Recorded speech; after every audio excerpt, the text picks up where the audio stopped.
All right, stuff I like. Ba-doom, doom, Stuff ba-doom, Andrew ba-doom, Klavan likes. ba-doom, Stuff doom, Andrew doom, Klavan likes. ba-doom, ba-doom, Stuff ba-doom, Andrew ba-doom, Klavan likes. Stuff ba-dee-doom, Andrew Klavan likes. That's a good one. That was good. This is Brian Drexler. We should just do this forever, right? At some point, I feel we should choose one, but maybe not. I do like to return to the classics from time to time. The last couple of stuff I like has been TV shows that have been on, really good ones, but still. And the opening, the first day of this week, I think it was Monday, I was talking about socialism and how it kills civilizations. And I said that it kills it in two ways, especially that it turns people into slaves, which is the first thing, but it also removes God. Socialism is, perforce, a materialist philosophy. You can't have God and a sense of your own worth and your individuality and then say, oh yes, but the state owns everything you make and the state has the power to disperse your wealth. And to say it's democratic socialism means nothing. That just means the majority is tyrannizing over the minority.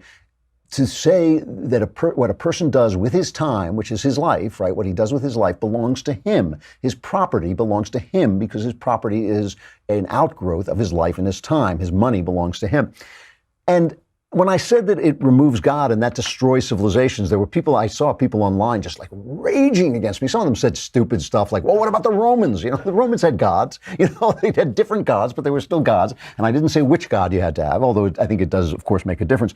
But the thing about why does losing God, why does civilizations die the way Europe has died without God? And the reason is that that meaning goes out of life. I mean, one of the reasons I tease Jordan Peterson whenever I see him, I'm going to stop doing this, but I try and get him to say, do you believe or not? Because he's a Jungian, and ultimately with Jung, you're basically saying God is a metaphor. You're saying God is a metaphor for very deep evolutionary consciousness in humankind. But with God, you believe your actions have meaning. You believe an action can be evil or it can be good. It's not just evil or good to you. It is not just evil or good to human beings. It is not just evil and good because of game theory. It is actually evil or good. And the guy who really drew a beautiful picture of what happens to people as they act in the moral universe is William Shakespeare. There's a lot of people who say William Shakespeare is a secular writer. The great Shakespeare scholar of our day is Stephen Greenblatt, who's a wonderful writer, but he insists that Shakespeare is among the most secular of playwrights, and I just believe that's untrue. Shakespeare was writing at a time where if you said the wrong thing religiously, you got burned at the stake. Not a time when you want to be very careful. I believe Shakespeare was a Catholic, actually, and so does Greenblatt, by the way. I think Greenblatt also says he was a Catholic. And what Shakespeare did that I don't think anybody had ever done before is he didn't preach a lot. I mean, there's Jesus in his, he didn't preach at all. There's Jesus in his place, but he just shows human action taking place in the Christian universe, right? So the things people do happen in a world of Christian morality, and he just takes that for granted. And because he took it for granted, we take it for granted, and we don't even know a lot of our vision of morality comes from Shakespeare. It comes from Shakespeare basically extrapolating from Catholic doctrine and putting it on the world, and his characters act within that structure. And one of the things that I believe, and by the way, I'm a very well-read person, especially in the field of literature, because I work in the field of literature, and I wanted to know everything about it I could. But I'm not a scholar, so when I say things, I know scholars, and I know the depth and breadth of information they have. I'm extremely well-read, but I'm not a scholar, and so when I say some of these things, I'm just telling you my impressions.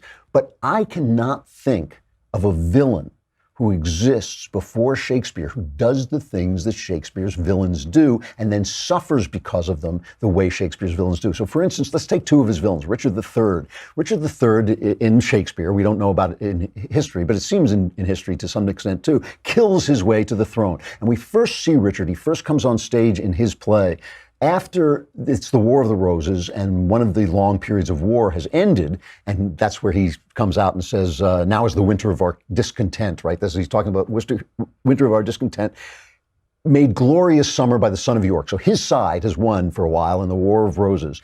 And he says, there are two human activities. One is war, and the other is love. And when war is over, you have peace, and then it's time for love. But the problem is he's a humpbacked, ugly little man. And he says, I'm deformed, unfinished, sent before my time into this breathing world, scarce half made up. And that's so lamely and unfashionable that dogs bark at me as I halt by them. Why I, in this weak piping time of peace, have no delight to pass away the time, unless to spy my shadow in the sun and descant on mine own deformity. And therefore, since I cannot prove a lover to entertain these fair, well-spoken days, I am determined to prove a villain. Now, no, I can't think of anybody saying that. Not that I'm going to do this and this and such and so, and it's bad, but I'm going to become a villain because I'm not cut out to be a lover. I'm too ugly to be a lover, so I'm going to become a villain. And so he knows the moral universe is there, and he makes an open decision of his own free will and with good motives that he thinks are good motives to violate that moral universe. And in doing this, of course, he becomes king. He kills his way to the throne, seduces, kills, murders his way to the throne.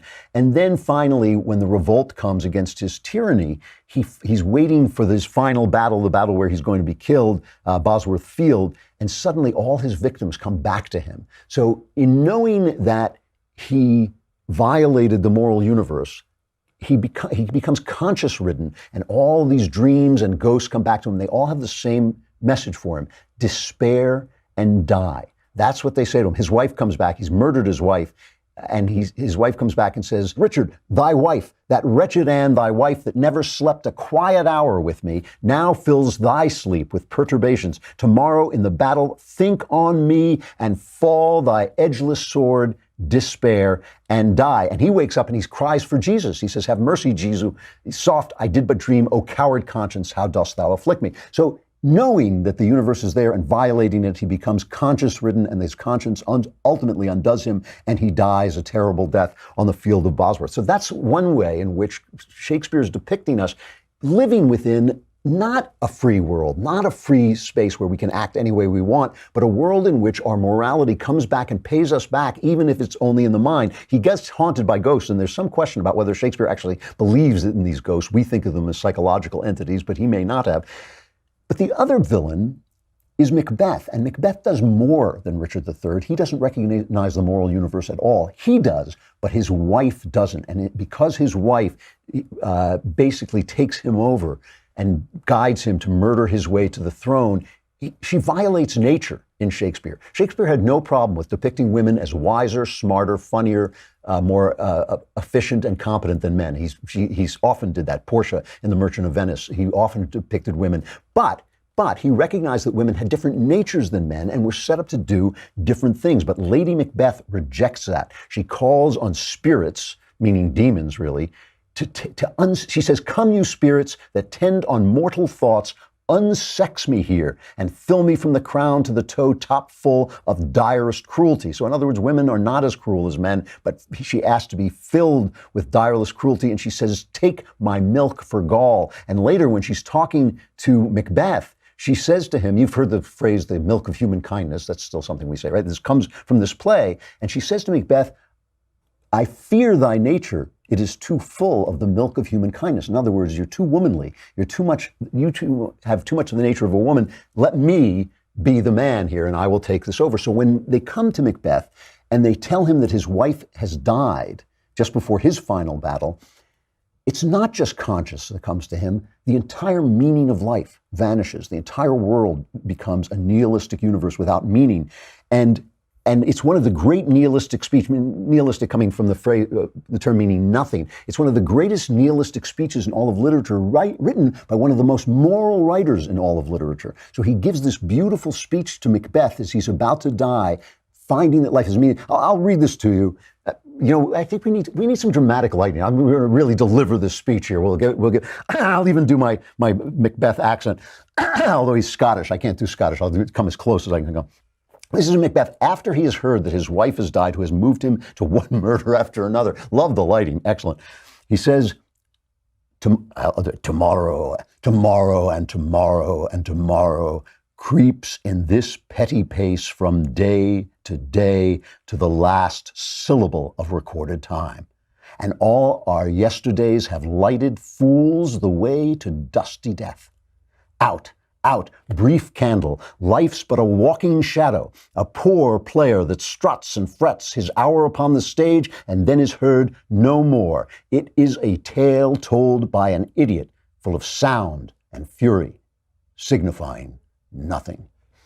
Give me the lights back so I can see what the hell I'm doing. I love it. I love it. Anyway, his life is a tale told by an idiot. It signifies nothing. It means nothing because Macbeth has stepped outside that moral universe. Because, of course, if there is a God, there is also those things that are not God. Anything that exists has things that it is not, has a nature, right? Anybody who says, oh, God is whatever you believe, is saying there is no God. God has a nature, and he has stepped outside of that. Now the world means nothing to him. Socialism destroys people because when you take away God, you ultimately put them in that position. They may not recognize it. They may still behave in a moral way. They may still believe that meaning makes sense, but their philosophy really doesn't make sense anymore. And they're just acting on other people's philosophies that they've given them.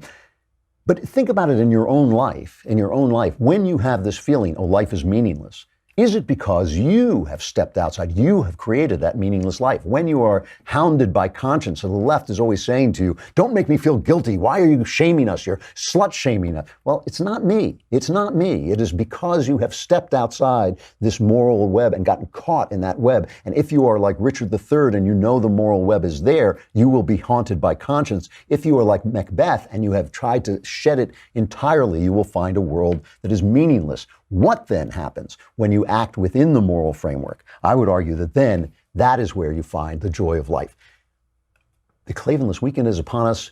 Want to talk about life being a walking shadow, a poor player that struts, and a tale told by an idiot full of sound and fury signifying nothing. It's here, the Klavanless weekend. But we will be back on Monday. Survivors, gather here. I'm Andrew Klavan. This is The Andrew Klavan Show.